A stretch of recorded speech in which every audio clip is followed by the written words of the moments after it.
Kuasa hukum mantan Presiden Jokowi, Yakub Hasibuan, yakin kliennya sudah memaafkan Egy Sujana dan Damai Lubis. Dua tersangka kasus fitnah ijazah ini sebelumnya sudah meminta maaf secara langsung kepada Jokowi. Meski begitu, Yakub mengaku masih terus berdiskusi dengan Jokowi untuk menentukan apakah perkara ini akan berlanjut atau berhenti. Yakub mendapatkan informasi ini setelah bersilaturahmi ke kediaman Jokowi pada hari Sabtu kemarin. Ia percaya Jokowi telah memaafkan kedua tersangka namun mengaku belum berkoordinasi lagi soal langkah hukum lanjutan setelah pertemuan pada hari Kamis lalu. Yakub menegaskan bahwa maaf secara lisan saja tidak cukup untuk menghentikan proses pidana yang sedang berjalan. Menurutnya setiap keputusan harus tetap melewati mekanisme formal yang sah. Assalamualaikum warahmatullahi wabarakatuh. Ini saya tanda tangani. Tentunya Pak Jokowi juga memaafkan ya tentunya, karena itu salah satu agendanya. Tapi secara umum ya detailnya nantilah kita lihat progresnya. Untuk kedua tersangka apakah akan menghentikan proses hukumnya atau akan tetap lanjut dari itu Bapak tadi? Itu juga salah satu hal yang masih perlu nanti kita lihat ke depannya dan kita diskusikan. Karena bagaimanapun kan itu prosedur hukum. Kalaupun nanti apakah ada penghentian dan sebagainya, karena ini sudah masuk ranah hukum, ya nanti kita lihat prosedur hukumnya seperti apa. Karena itu harus diformalkan.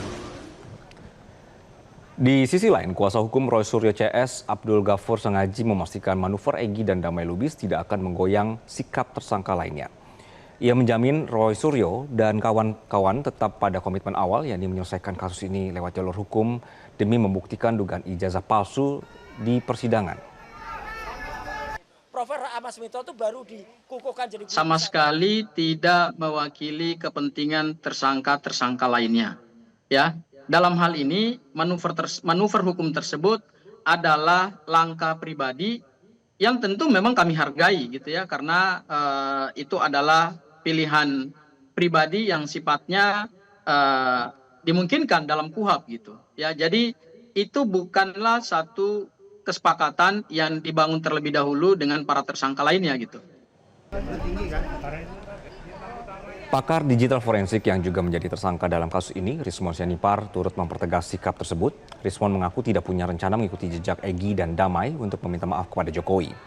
Kelompok Roy Suryo CS memilih tetap bertahan dan menuntaskan kasus ini karena merasa sudah mengantongi bukti yang kuat.